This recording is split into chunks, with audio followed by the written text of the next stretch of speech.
Whether you're a skeptic or a believer, join me, Rob McConnell, as together we'll investigate the world of the paranormal and the science of parapsychology here on the X-Zone Radio TV show on XZBN and the X-Zone TV channel on Simul TV. Since 1990, the X-Zone Radio TV show has been the place where people dare to believe and dare to be heard. Together, we'll investigate UFOs, aliens, ghosts, Bigfoot, psychic phenomenon, lake monsters, conspiracy theories, government cover-ups, the truth embargo, alien abductions, ESP, haunted locations from around the world, and so much more. With over 28 years of broadcasting and more than 4,500 individual guests, the X-Zone is truly a place where fact is fiction and fiction is reality, as evidenced by the credibility, integrity, and professionalism of the guests that we bring to our international audience. If you have seen a UFO, had a close encounter, seen a ghost, Bigfoot, lake monster, or a story that you would like to share or have investigated, contact me, Rob McConnell, by sending me your email to xzone@xzoneradiotv.com, or you can call toll-free 1-800-610-7035, extension 143, and on Skype, X-Zone Radio TV. For more information on the X-Zone Radio TV show with yours truly, Rob McConnell, visit www.xzoneradiotv.com or www.xzonetvchannel.com or simultv.com and xzbn.net. Until next we meet here in the X-Zone from our broadcast center and studios in Hamilton, Ontario, Canada, always remember, X-Zone Nation, keep your eyes to the sky and your heart in the light.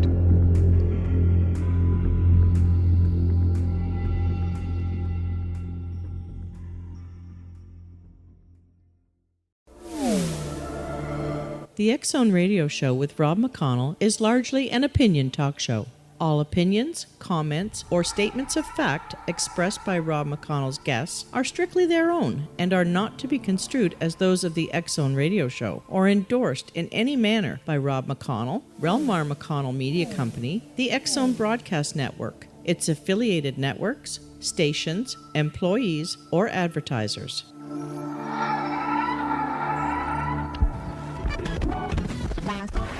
All Hit Radio.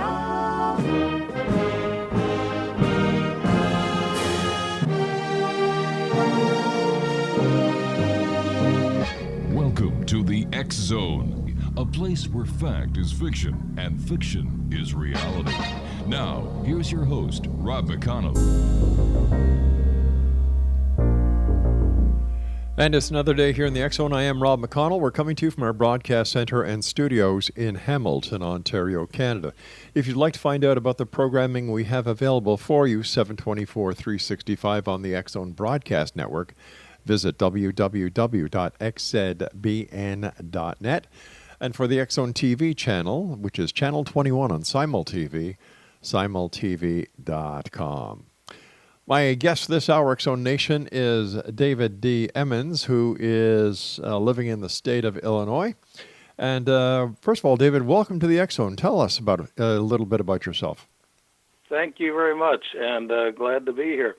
Well, I have most of my life. I've been in and out of these UFO experiences, but my regular lifestyle, I had small businesses. I was a manager of small business, played music for 45 years in between all that time. Went to college for journalism, and I've done a little bit of radio work.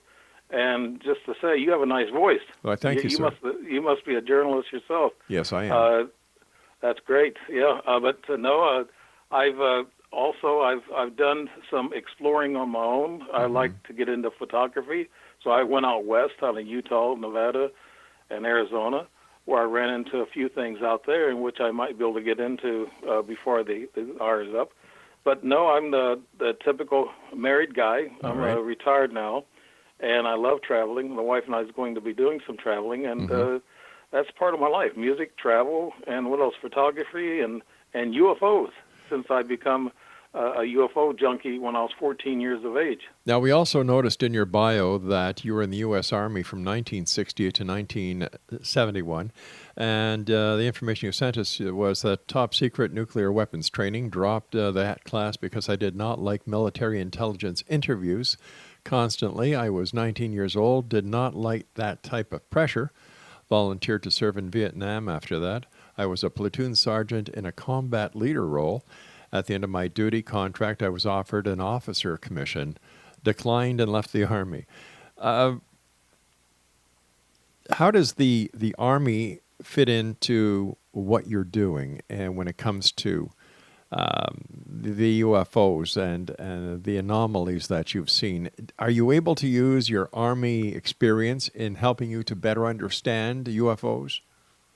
I believe so, and I guess the shock value to seeing an ET and a UFO up close is probably not as shocking to me as it would be to other people, because I've seen things and done things in my life.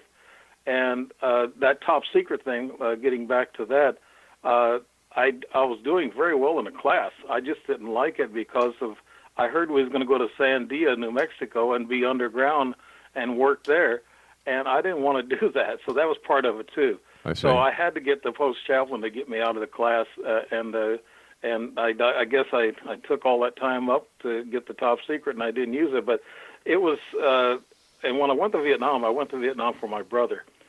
His wife was having a baby at the time, so I figured he got orders for Vietnam, so I went instead of him because I was single, and he was going to have a baby. So now, when you said you went instead of him, did you actually trade places with your brother? Yes, I sent my orders to his commanding officer, and I got his orders blocked. Yeah. Oh. Yeah. So that was part of that. That's how it all ended up. Then I was offered a commission job, a lieutenant position at the end of less than 3 years, actually.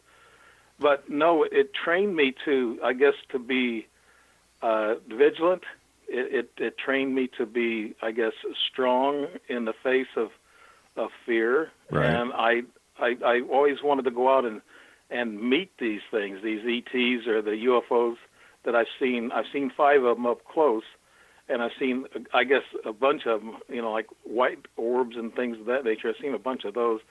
But a couple of my experiences were I met, I'd spent some time with a hybrid alien. And I say that because I can prove that. All right, so why don't we do this? Why don't we go back to your very first encounter, I believe when you were 14 years old.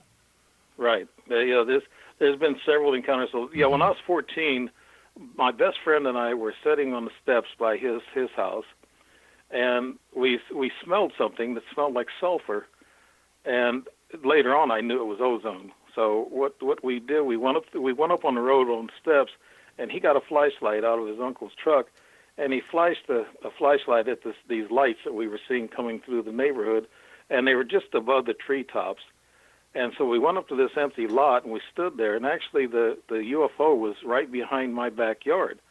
And we stood there and looked up at this thing, and we couldn't believe what we were seeing. He was 13, I was 14, and we pinched each other to make sure that we were seeing what was there. And it was I was looking at the windows. There was windows on the second tier. It's kind of like one of those toy tops. Right. That you saw some years ago. They were kind of plump, and it had like 3 little rings of plumpness, and the second ring had the light, the windows. And I was afraid somebody was going to look out of those windows. I didn't want to see the aliens. I told my buddy, I said, I hope they don't look out. I don't want to see them. At that time, I was a little bit afraid of that. Then the other thing that come to mind was that this started around 10:30 at night. It was early summer. We were out of school, and what we missed some time because from 10:30 until midnight till I got in the house and I got in trouble with my mom coming in too late. There was some missing time there. Him or I still to this day. We just talked about it 2 weeks ago. Every time we get together, we talk about it, and we have this time that we can't nail down between 10:30 and midnight. I had a regressed dream, just a quick one, not very much, but I've had longer regressed dreams. But this one, it was quick. It was with me sitting on a table, looked like a stainless steel table, and I was trying to put on a shirt, and the shirt was too small, and it was actually my buddy's shirt. He was on board with me, and I was trying to put on his shirt, and then all of a sudden I was out again, and then we found ourselves standing there in that same position. That the UFO actually moved. It was in the southwest, right above my yard, and when it took off due west. So the craft actually moved a little bit without us knowing it. And the only way I found that out is I went ahead and did a drawing of it, and that kind of brings back memories.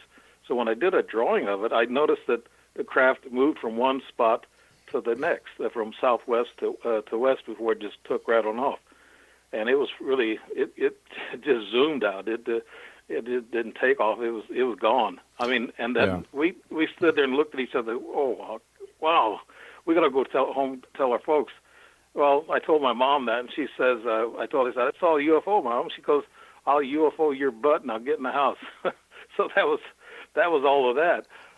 The other follow-up thing on this first sighting I had, sometimes when I got into this thing of investigating myself, you got to have a follow-up, something that paranormal happens or something weird you find or whatever. Well, about a month or 2 months later, I found something in my left testicle area, and there was a little red line, like a cut, a real fine cut.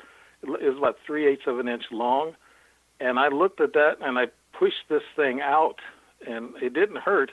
I just kept pressing it out, and I got it out, and it looked like an Advil tablet, little, like I guess an M&M, actually a miniature M&M maybe. And I took it out, put it in my palm. It was ash in color, like tan, and then it started turning dark brown. As the more I held it out in the air, it started turning brown. And I showed my mom. She said, "Throw that old thing away." And she said, "That's probably maybe a blackhead that just got clogged up." I said, "No, Mom, it's not." There was a hole cut there, and even at the time I was 14, I even knew there was something strange about it. But at that age, and back in '63, we didn't really have that much, research in UFOs, and people weren't open to it. So whatever happened to this thing that it was the size of an M&M? What did you do with it? I threw it away, like my mom told me to. Why? And I didn't know any better, and I just threw it away. Okay. Yeah. Tell me, how did you see the red line? I felt the little knot. It felt like a little knot first. That I felt the implant first, I guess you could call it. Right. I felt that first, and then I looked down, and of course I was agile at 14. I was able to see everything, so I looked down and I saw that little cut in my scrotum. And I thought, well, this is weird. There's something lumpy here, and there's a little cut there. I wonder what happened. So that's how I knew, and that's how I pushed it out. All right, David, stand by. We've got to take a break. Exonation, our guest this hour is David D. Emmons, and we're talking about his UFO experiences here this hour in the X Zone. And if you'd like to find out more about the X Zone Broadcast Network, visit www.xzbn.net. And don't forget, the X Chronicles newspaper for May-June 2019 is now available with our compliments at www.xchroniclesnewspaper.com. The X Zone is a place where people dare to believe and dare to be heard, and the X Zone Broadcast Network is a place that searches for answers but demands the truth. I'm Rob McConnell. I'll be back on the other side of this break. Don't go away.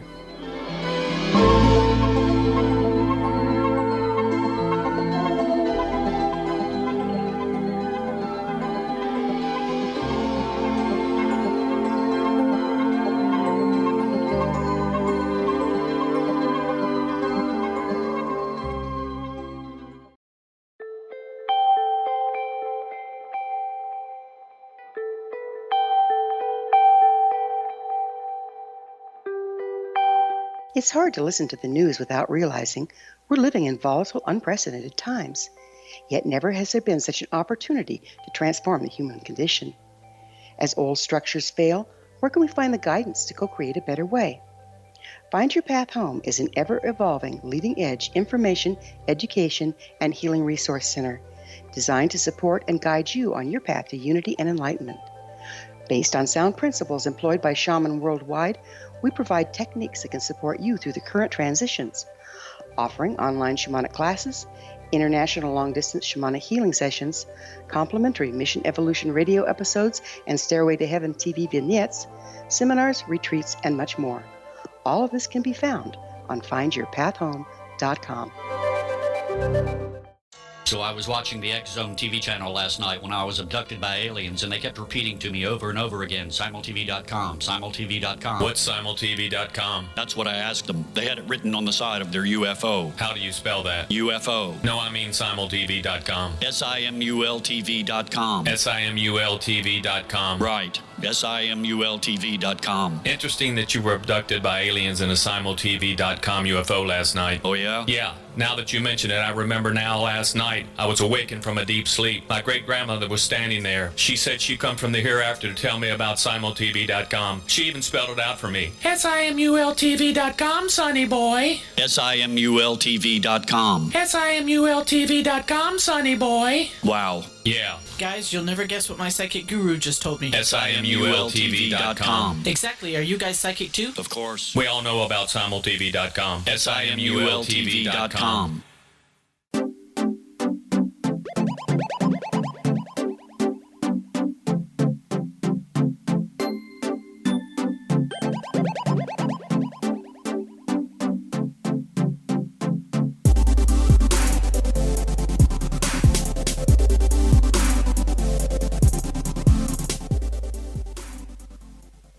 Exonation, our guest this hour is David Emmons, and we're talking to David about his UFO experiences. He had his first experience at the age of 14.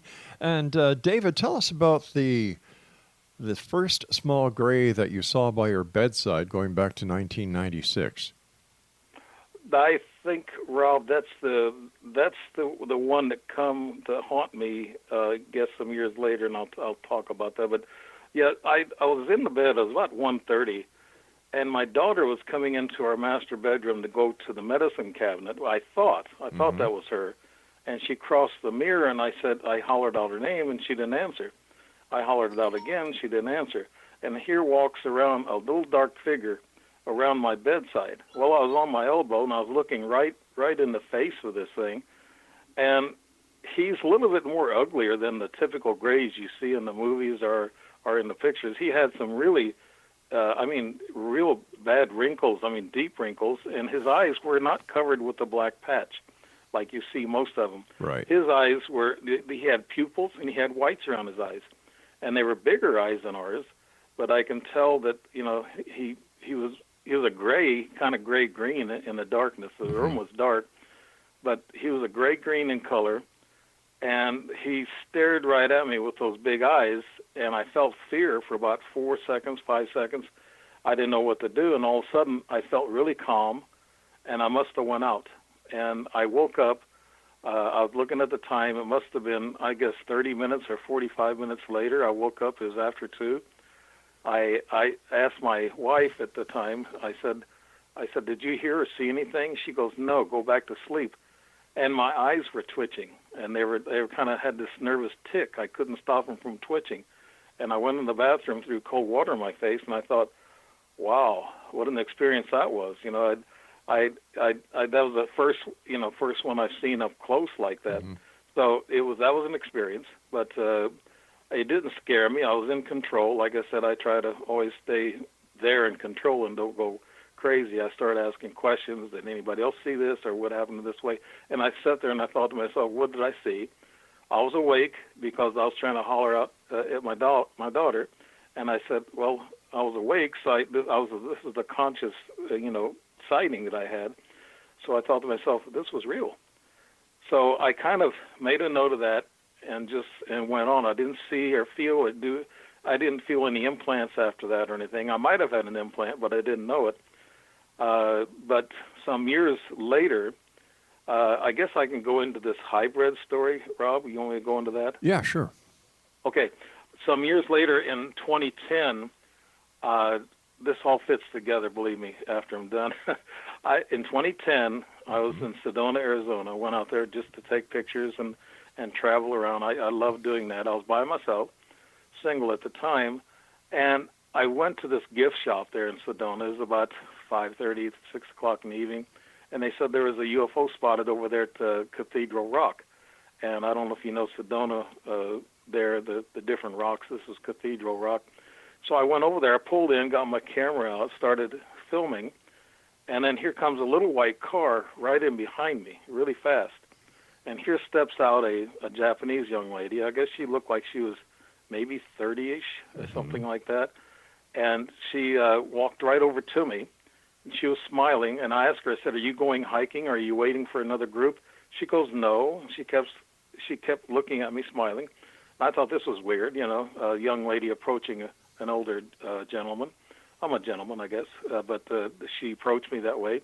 And I stood there and I asked her, and I said, well, it's starting to rain. I said, you gonna leave or anything? I said, or you want to sit in the car and talk? So she sat in my car and we talked for about an hour and a half or so. And some of the questions that she was asking me were weird. I heard about this later on, that a lot of times they try to emotionally extract, or they try to extract emotions from you. Wait a sec. Who are they? Hybrids. They're training to be humans, or they're training to be around humans. They don't know how to do the human thing totally yet. They don't have the emotions that humans do, and they want to learn those emotions. They want to learn humor. They want to learn sorrow, this type of thing.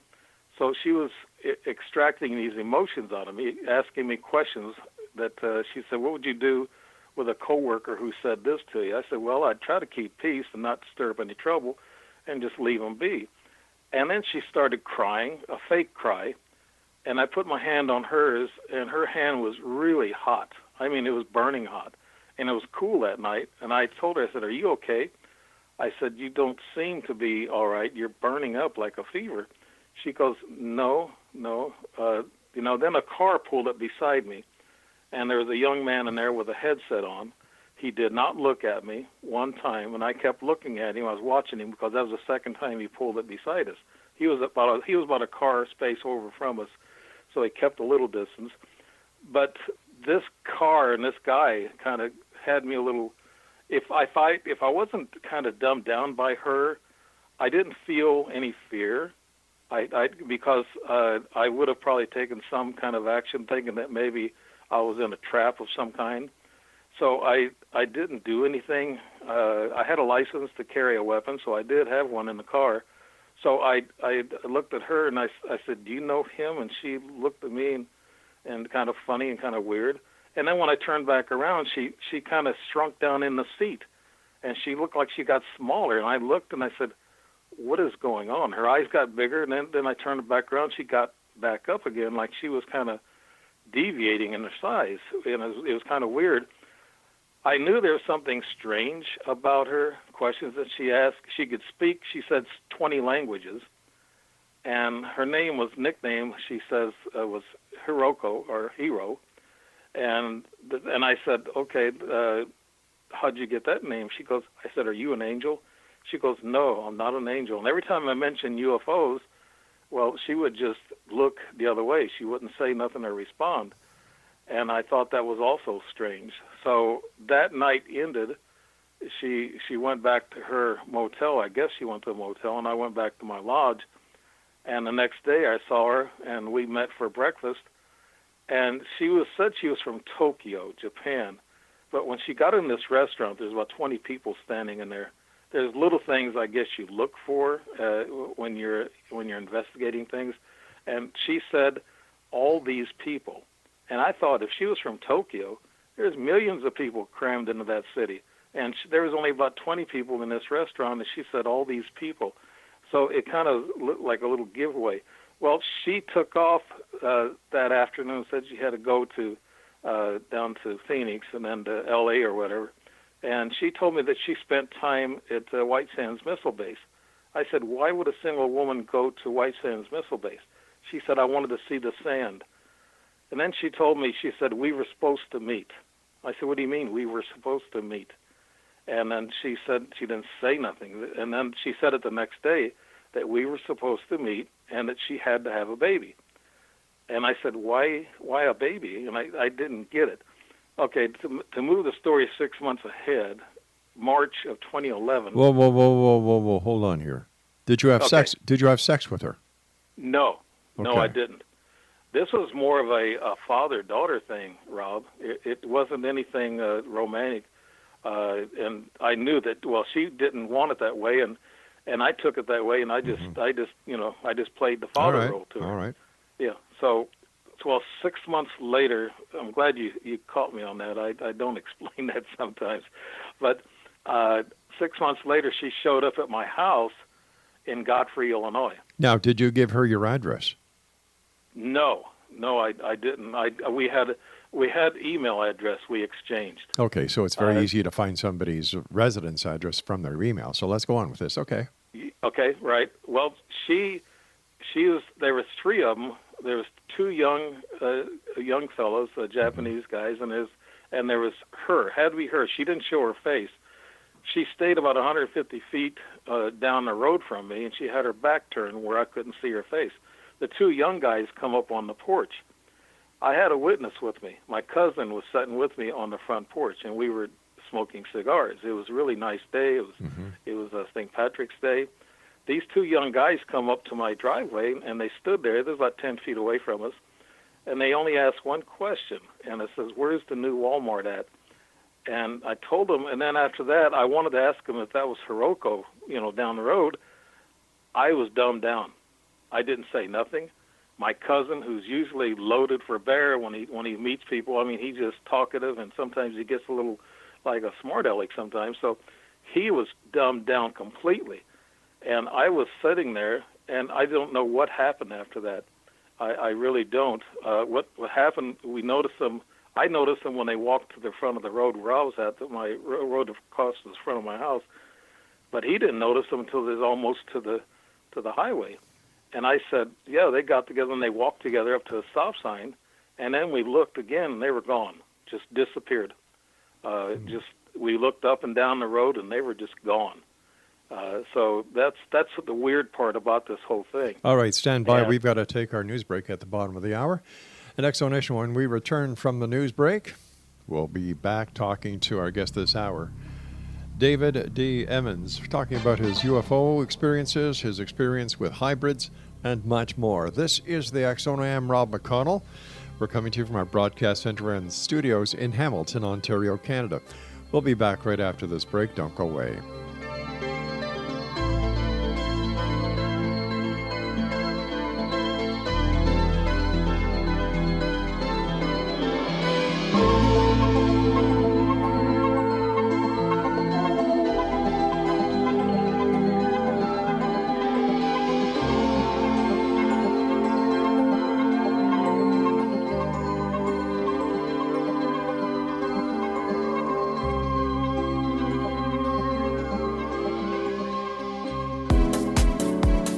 How would your life change if you could develop the business and personal skills that you need in order to make more money? Do you want to learn how to achieve your big life goals faster? Then go to findhiddenmoney.com and get the Goal for It online course. The course teaches you how you can set and achieve your biggest goals while completely overcoming the roadblocks to your goals so that you can realize your dreams and imagine more success. Go to findhiddenmoney.com. Memorable dynamic presentations are a not-so-secret weapon in the business world. Do you have a powerful message that must be shared, but you haven't found a way to deliver that message? Do you want to be known as a top public speaker who gets amazing results? Are you ready to create and deliver your powerful message? Thomas Hides can help you create and deliver your speech to get the results you desire. Visit iconquality.com. Did you expect your business to flourish, but instead it plateaued or didn't get off the ground yet? Would you like to achieve massive goals and discover new sources of income within your business? When you're ready to experience that type of success with fast results, Cindy Hendricks is the business coach for you. Her work with entrepreneurs and business owners has been life-changing. To get you and your business where you want to be, go to imaginemoresuccess.com. Has the fear of public speaking stalled your business or personal life? What would you give to develop and maintain supreme confidence? Have an invaluable private program to always perform at your best. Imagine how you would feel. You can have all that and so much more today with Thomas Hyde's life-changing course called Number One Fear Unleashed. Visit numberonefear.com and be liberated from your fear of public speaking.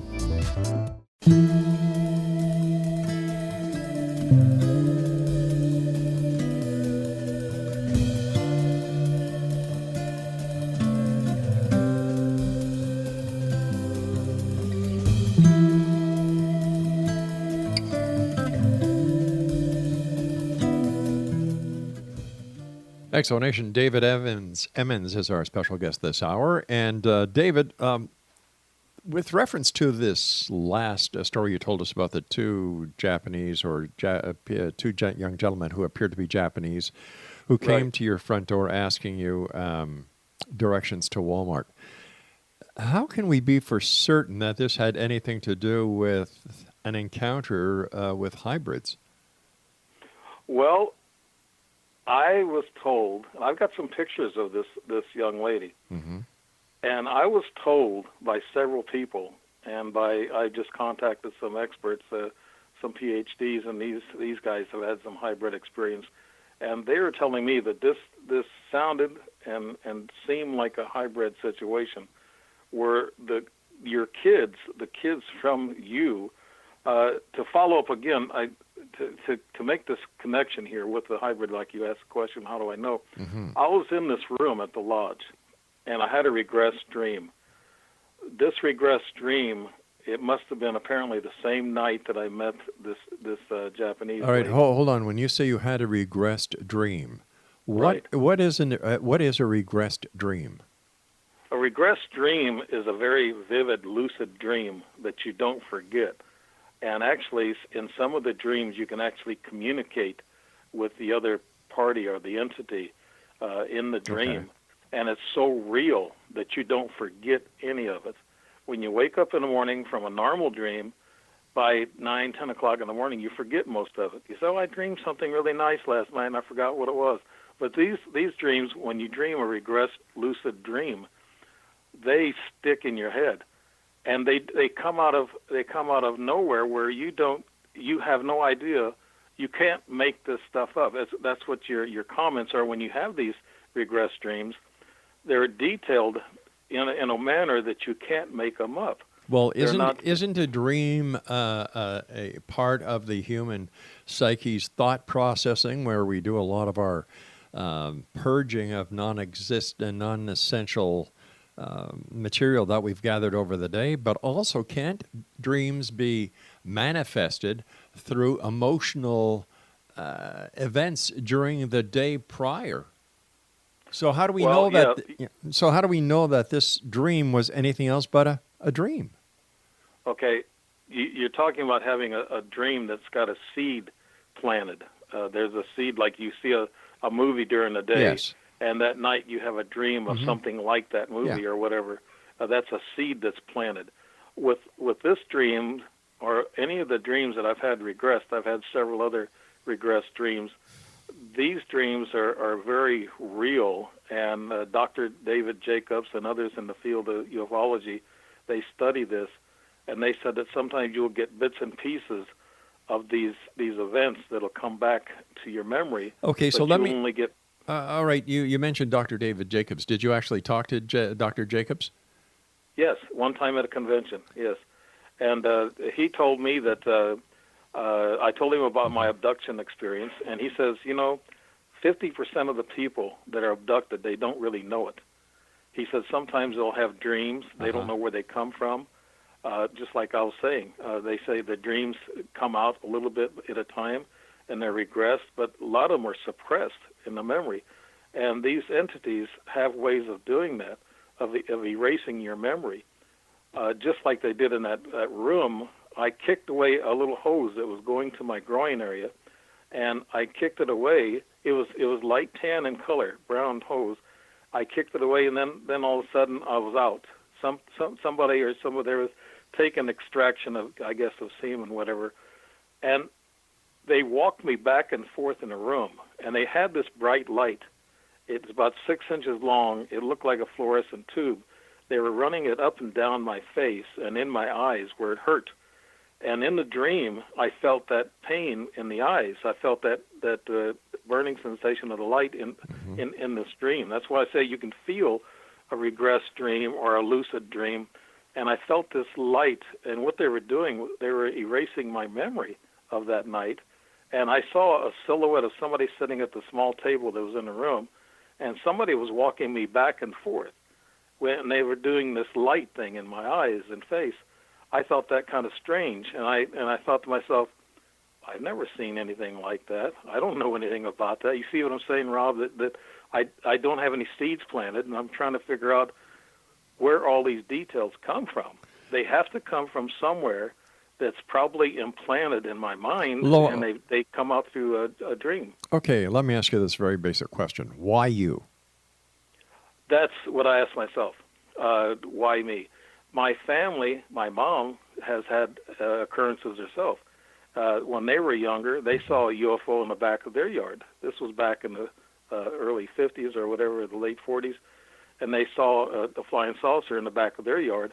And my mom said that she has seen things, and she has actually she's 91, she's still living. Right. And part of my bloodline is Crow Indian. But earlier you said that you told your mother that you saw a UFO, and she just kind of fluffed it off.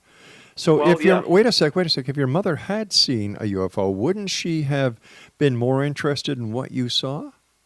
Yes, that's a question I should ask. But she told me in the past few years that she's had the tall, slender, I guess dark silhouettes, shadow people or something coming in and actually molesting her in the bed and stuff. She told me those stories. Those stories kind of coming out as she went along. But this might have been this UFO that come after. It could have been after when I saw mine. Her sisters and her saw this in the back of their mother's house. Whatever is it, an evening at some party some night. But wait a sec. Hold on here. You said that your mother had their experience going back into the 40s, early 40s 50s. or 50s, yeah. So wait a sec. The timeline that you're giving us is getting a little jumbled here. Okay, all right. That's earlier. That is earlier. The UFO that they saw was earlier, and it's a good question. Why she said I'll kick you? She didn't say she didn't believe in UFOs. I didn't say that. She said I'd kick your UFO butt.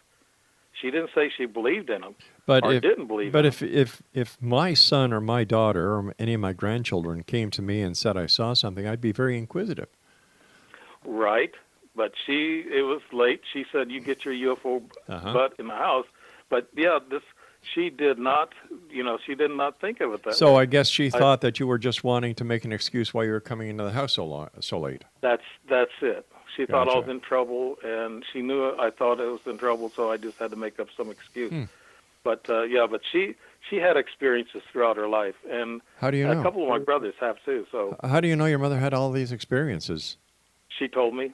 We sat down. The last 10, 15 years, she's been opening up and telling me these things ever since I've been involved in UFOs and everything. I'll tell you another experience we all had. All right, this will go back to my mom again. About in 2011, there was a huge triangular craft. It had two bright white lights in the back of it, and then in the front, it had like tubes hanging down. These were like glass-looking tubes that replaced the bright white light in front, and underneath there was a vent. It looked like a round circular vent with small slats in it, and it made a humming, hissing sound, and it crossed across the treetop across my road. And my mom lives 4 houses down from me. At that time, it was in Godfrey, and she saw it, and my two brothers that were visiting her, they saw it. And my mom said she was afraid to come out on the porch because she was afraid she was going to be abducted. Now, at that time, she was about 85, 86. And she's really sharp with her mind. She's still sharp to this day. She can tell you all the details. But she was afraid that she was going to be abducted. Then she's made some comments that was kind of weird that I pick up on. She said there is no time out there. And that's kind of weird for an elderly woman to think that way, she said there is no time out there in space. And that's true. I mean, there's probably different timing. They show it all the time that scientists talk about time travel and all this other crap. But she's pretty sharp about things. And I don't think she actually said there was the newsreels or the news people around town in Alton would tell people they had this UFO scare back in the 50s. And they told people not to venture out, or if one of these things come down, don't get near it. She told me those stories, and those stories happened in the 50s. Well, wait a sec. Now, wait a sec. As somebody who has interest in UFOs, did you actually authenticate what your mother was saying? I didn't do that, no. So but I've seen some newsreels, some documentaries of these UFOs in earlier times. But I could probably go back in the newspaper and get these documented or something. I can go through the archives. But as a UFO researcher or somebody who's interested in UFOs, wouldn't that be one of the first things that you would do? Is authenticate or vet the information that you're getting? Well, I get the information that I've been through. I'm trying to research and investigate all the things that's happened to me. Okay. And what I do is I look at what happened to me. I try to investigate it on my own. I even went back to the same room and took pictures of that one room I was in just to see the feel and get the feel of it. But no, it's those things did happen. I've heard them on newsreels. All right, now hold on here. We have to take our final break. X-Zone Nation, David Emmons is our guest this hour. And if you'd like to send me an email, tell me whether you're a skeptic or a believer, X-Zone at xzoneradiotv.com. And I'll be back on the other side of this break as we wrap up this hour here in the X-Zone from our broadcast center and studios in Hamilton, Ontario, Canada. Don't go away.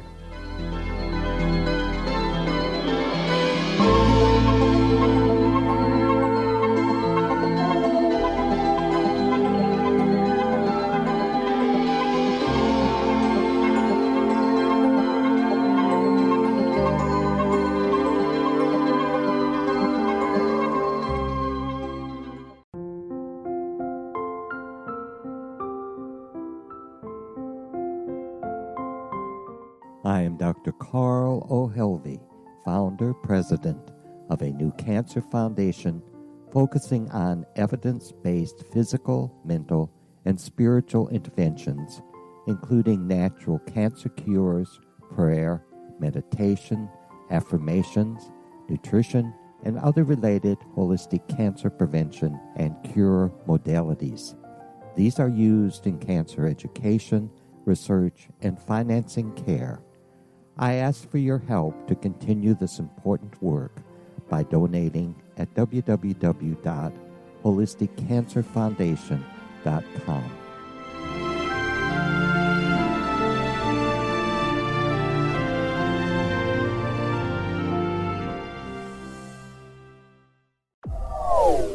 They are here, and they've been here for thousands of years, making their presence known in the shadows. They might be seen by a lonely motorist on a deserted road late at night, or by a frightened and confused husband in the bedroom he is sharing with his wife. But who are they? What do they want? Why are they here? Perhaps most concerning, has the government been aware of their presence all along? The new book by Ellie Marzulli, UFO Disclosure, the 70-year cover-up exposed, delves into the world of UFOs. Can full disclosure be soon? Order now and receive a free hour and 37-minute DVD on the UFO phenomenon. UFOs are real. Get both the book and the DVD, a $40 value, for only $19.99. To order your book and DVD today, go to lamarzulli.net. That's LAMARZULLI.net.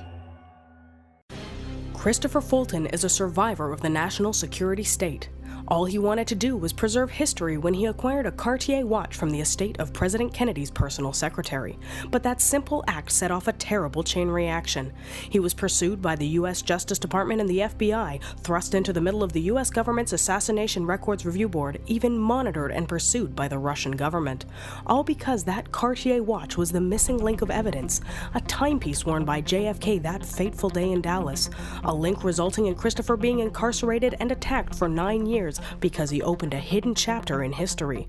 The intriguing journey outlined fully in Christopher Fulton's memoir, The Inheritance, is available now through TrineDay.com or Amazon.com. The Inheritance, Poisoned Fruit of JFK's Assassination by Christopher and Michelle Fulton is a must-read, an incredible tale of how easily our own government can overrule justice. The Inheritance, Poisoned Fruit of JFK's Assassination.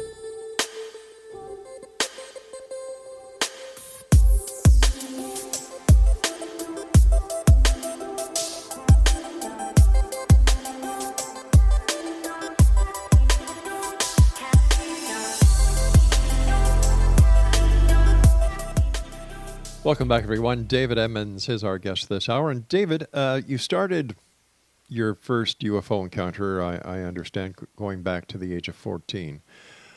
Why did you only decide now to write a book? Well, I've got time now. I'm retired, and I've been getting involved in. And my biggest years for some of these events were 2009, 2010, 2011, and 2012. And my wife and I moved to Alaska for a couple of years, and then we've been back here now for a couple of years. And so I decided I'm going to put these things together, and I've been talking. I've done some AM radio in town here back in 2010, 2011, and I've talked to people about UFOs, but it didn't intensify until 2009 through 2012. And that's what brought to my attention that I should be doing something. So I got a ledger. You were talking about I investigate or research. I've got a ledger that's 250-plus pages. And this is mostly of my experiences, not others' experiences. And I remember my mom's experiences that she talked about the 50s. Sure. But that jumped around a little bit. I don't want to seem not authentic, but that happened in the 50s where my mom was scared and her family was scared about the UFOs. And then they saw one in the backyard of their mom's house. But yes, she didn't say she didn't believe. I want to get back to that to make that squared away. She didn't say she didn't believe in UFOs. That was just my part saying that that was an excuse. And she thought it was a flimsy excuse. But no, when she saw the big triangle, she was afraid that they was going to abduct her, and we all four saw this triangle. It was about 7 houses long or wide, and I was right under it, and it made this hissing kind of a buzzing sound, real light, and it was dark underneath, like dark metallic gray metal, and it had one little red light near the back of it, and then it had 2 bright lights, and I guess the glass globes hanging down, in which I found strange because nobody's ever mentioned that before.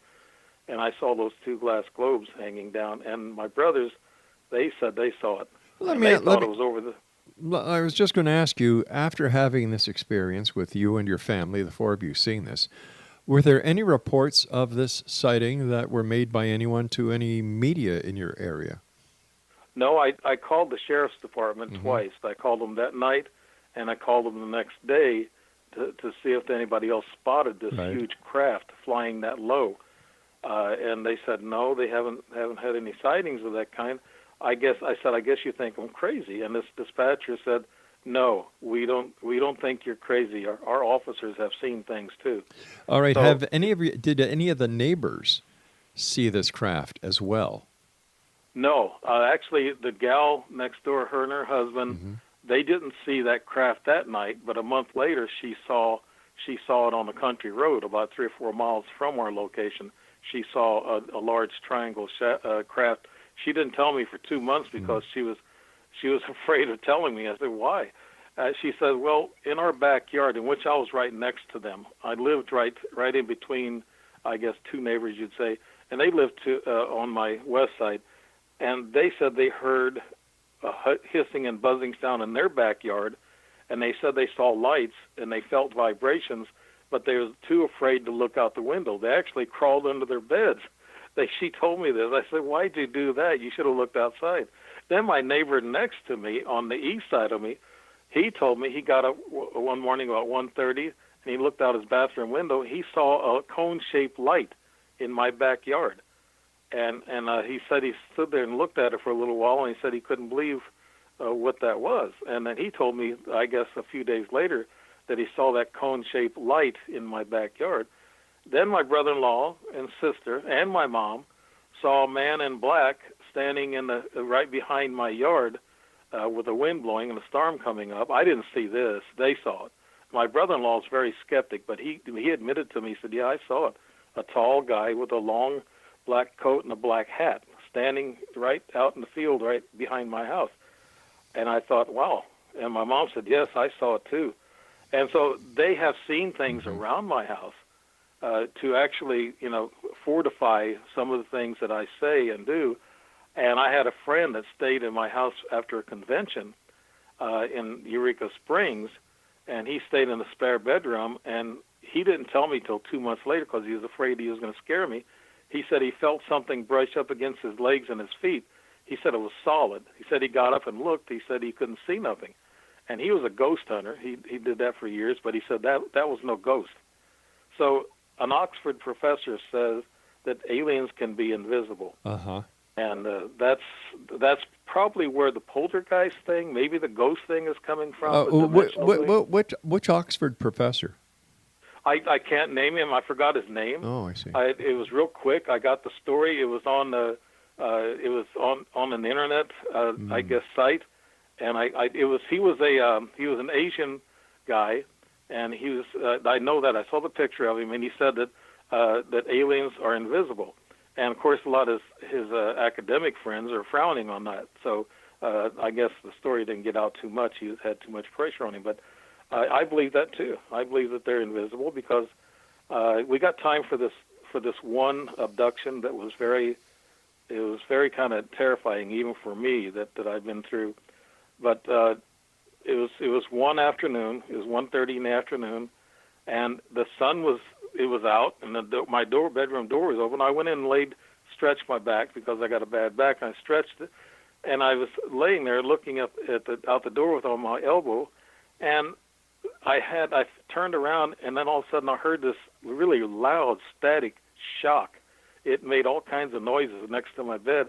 I turned to see what it was, and it hit me in the shoulders. The shock did, and when it did, it immobilized me, and I was just stiff. And I tried to move again, and it hit me again, and so I decided I better lay here. This thing's going to electrocute me. I had my hand in the air. And believe it or not, I heard my sister's voice from the hallway saying, "Come on, Dave, you can do it, you can do it." She's been dead for 4 years. And I heard her voice saying that. And then I felt a baby's hand, above my fingers, where I had my hand in the air against the headboard. I felt this baby's hand, and I pulled down on the fingers and on the palm. I said, "Oh, my, what is this supposed to be?" Then I was getting a little scared at that point. Then something sat down beside me that was really solid. Whatever was holding the baby sat down beside me, and I felt it up against my hips. And then that's when I jumped out of that bed, and I said, "My God, what is going on here?" And it was all over with. It was gone. So, and I was awake. I was very, very much awake. I wasn't asleep. Right. So that was a conscious awareness on that one. So that was an abduction. I talked to Dr. Jacobs about that too, and he said, "Well, you thought you might have gotten out of that abduction?" He said, "But you didn't." He said, "They were done with you. You were coming back." I said, "Wow, that's a nice note."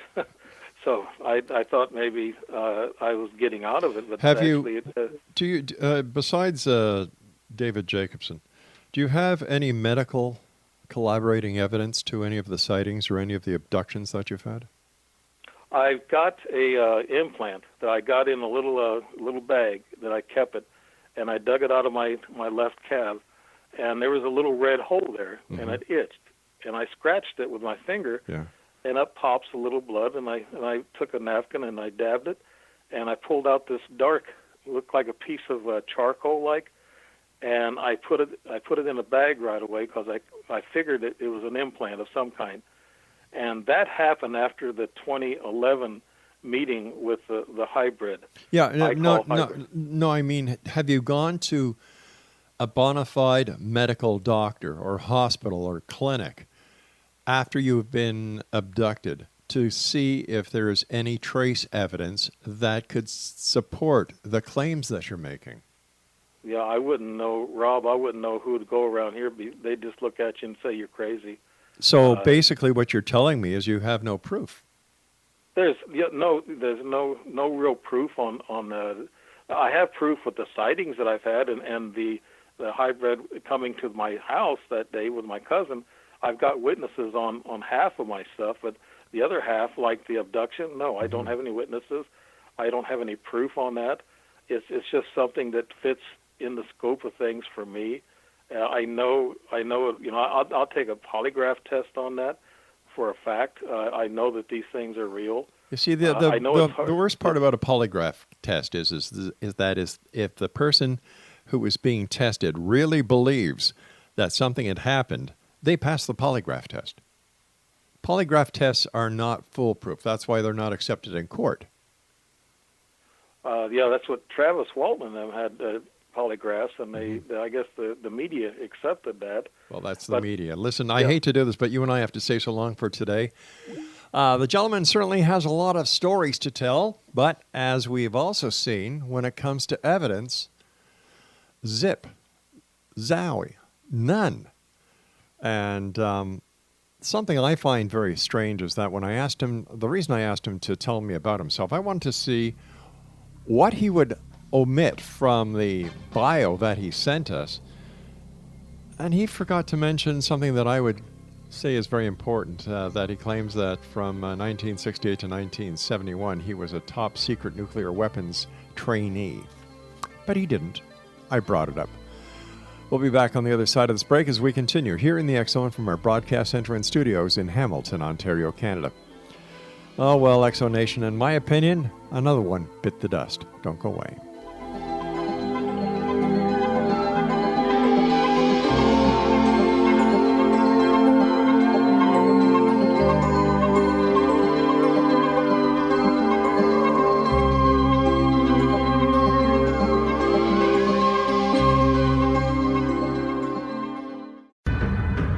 If you are looking for a safe, zero-calorie, natural option to the harmful artificial sweeteners on the market today, Just Like Sugar is what you're looking for. Just Like Sugar is a wonderful natural alternative for those health-conscious people who choose a calorie-restricted diet with a great, pure, sweet flavor that tastes just like sugar. Just Like Sugar is a great natural option for people suffering from diabetes and may be useful in restricted diet programs where standard sugars are not allowed and does not cause a laxative effect of some other sweeteners.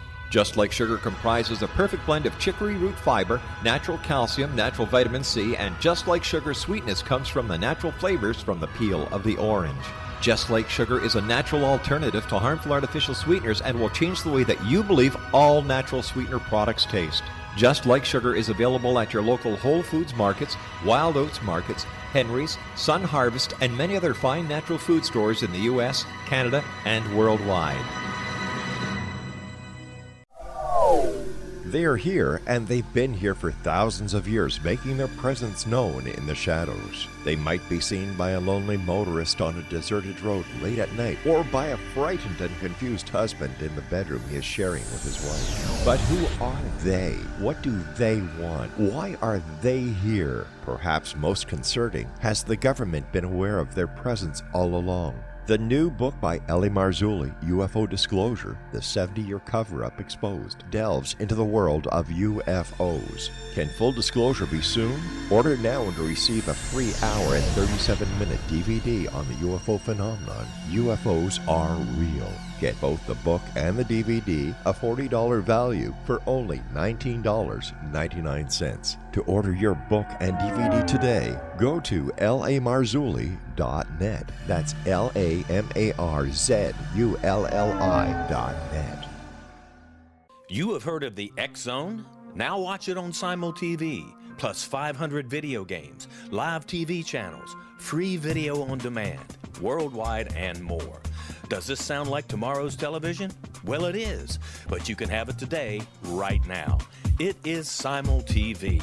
Simul TV offers what the others only wish they could provide. 15 exclusive channels like X-Zone, Sci-Fi, and Horror. We are worldwide. No other provider offers that. 500 built-in video games. No need to have an extra expensive system. We have them included. Free video on demand. Live streaming events from around the world. Interactive online network, and much more. Tomorrow's TV today. Simul TV. Sound too good to be true? Well, it's not. You can have Simul TV today. Sign up at simultv.com. Do it today.